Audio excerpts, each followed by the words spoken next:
Assalamualaikum warahmatullahi wabarakatuh. Gimana kabarnya hari ini? Sehat? Alhamdulillah. Masih semangat?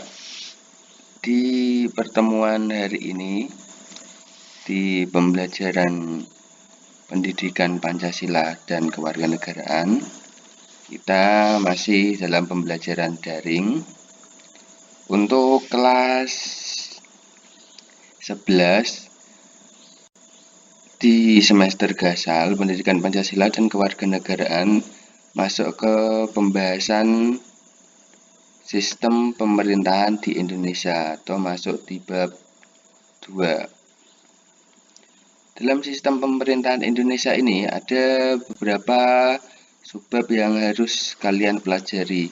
Yang pertama, hakikat sistem pemerintahan. Yang kedua, sistem pemerintahan di berbagai negara. Yang ketiga, sistem pemerintahan di Indonesia.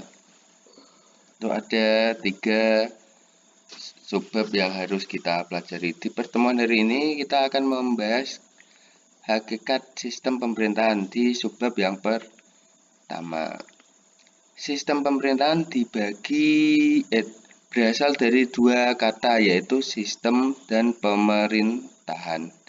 Sistem merupakan terjemahan dari kata sistem bahasa Inggris yang berarti susunan, tatanan, jaringan,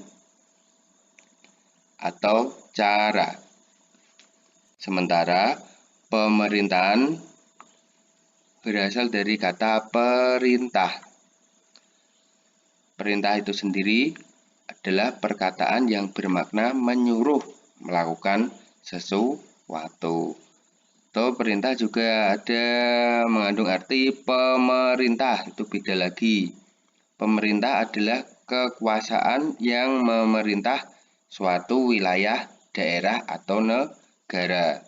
Sementara yang tadi kata sistem pemerintahan dari kata sistem dan pemerintahan. Nah, sekarang kita ke pemerintahan. Apa itu pemerintahan? Sementara pemerintahan adalah perbuatan, cara, hal, urusan dalam memerintah. Jadi beda ya antara perintah, pemerintah, sama pemerintahan.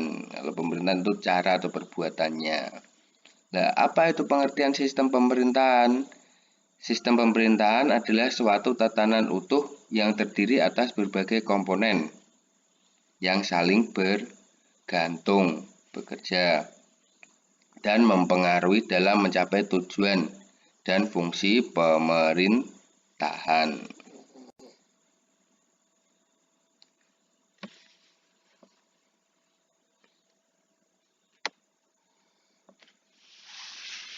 Sesuai dengan kondisi negara masing-masing, sistem ini dibedakan menjadi 1. Sistem pemerintahan presidensial, 2. Sistem pemerintahan parlementer, 3. Sistem pemerintahan semi-presidensial, 4. Sistem pemerintahan komunis, 5. Sistem pemerintahan demokrasi liberal, 6. Sistem pemerintahan liberal. Itu ada 6 sistem pemerintahan.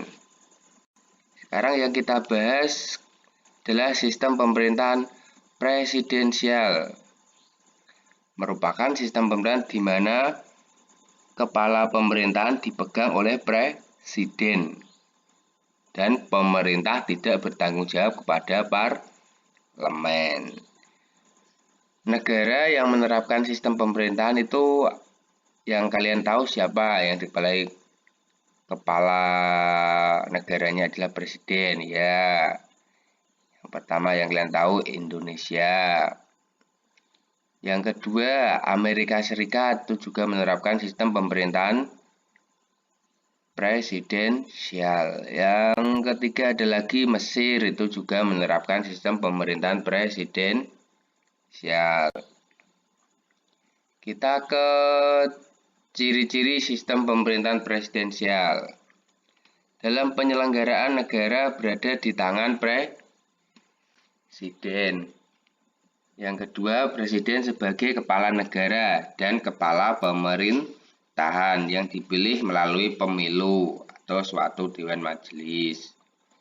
Kabinet dibentuk oleh presiden dan bertanggung jawab kepada presiden.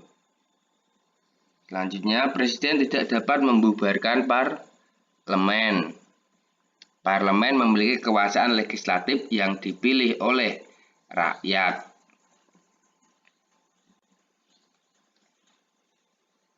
Selanjutnya, kelebihan dan kekurangan sistem presidensial. Badan eksekutif lebih stabil kedudukannya karena tidak bergantung pada parlemen. Masa jabatan badan eksekutif lebih jelas dengan jangka waktu tertentu. Yang ketiga, penyusunan program kabinet mudah disesuaikan dengan jangka waktu atau masa jabatannya. Yang keempat, legislatif dapat diisi oleh pihak luar eksekutif termasuk anggota parlemen. Itu kelebihannya. Lah, kurangnya apa? Kekuasaan eksekutif di luar pengawasan langsung legislatif, sehingga dapat tercipta kekuasaan mutlak. Kekuasaan eksekutif tadi mutlak karena tanpa ada pengawasan. Yang kedua, sistem penanggung jawabnya kurang jelas.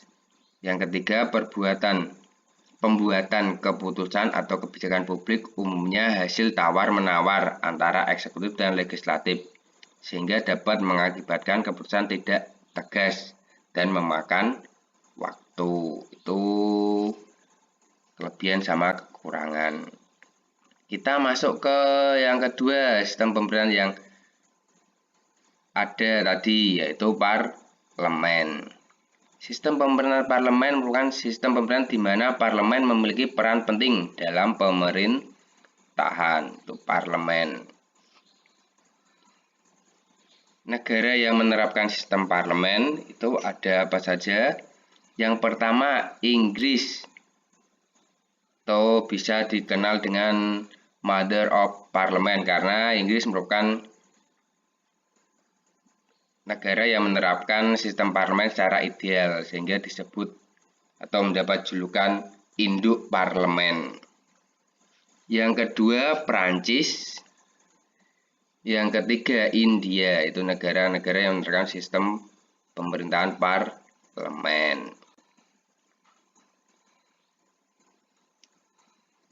Sementara ciri-cirinya sistem pemerintahan parlemen itu apa? Yang pertama, dikepalai oleh seorang Perdana Menteri sebagai kepala pemerintahan, sedangkan kepala negara dikepalai oleh raja atau presiden. Itu bedanya tadi parlemen sama presidensial. Kalau presidensial tadi kan kepala negara sama kepala pemerintahan jadi satu, yaitu presiden. Kalau di parlemen itu kepala pemerintahan dipegang oleh Perdana Menteri, sedangkan kepala negara tadi dikepalai oleh raja atau presiden.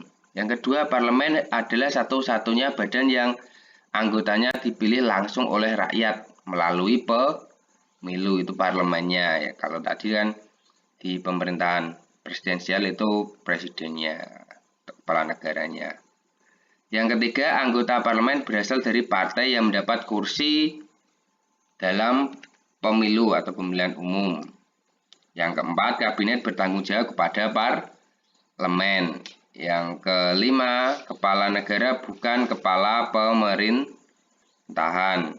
Yang keenam, kabinet terdiri dari para menteri yang dipilih oleh Perdana Menteri. Itu ciri-ciri sistem pemerintahan parlemen. Sekarang ke kelebihan sama kekurangannya.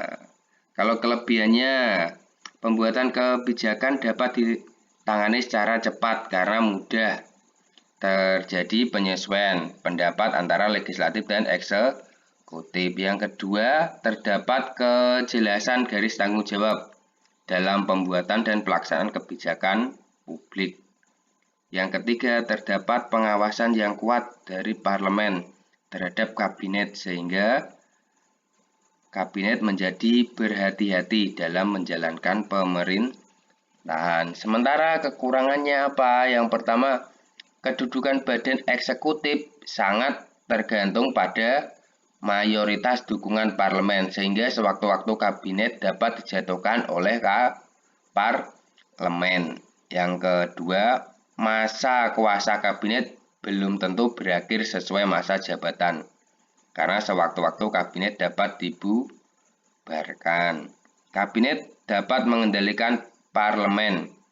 Hal ini dapat terjadi jika para anggota kabinet berasal dari partai mayoritas. Itu kekurangan sama kelebihan sistem parlemen. Itu tadi ada dua sistem yang saya jelaskan yang secara umum diterapkan di berbagai negara, yaitu sistem pemerintahan presidensial dan sistem pemerintahan parlementer.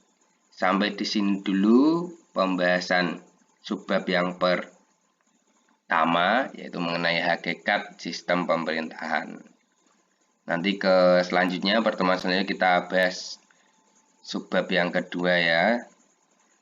Jika ada pertanyaan, nanti bisa ditanyakan lewat chat.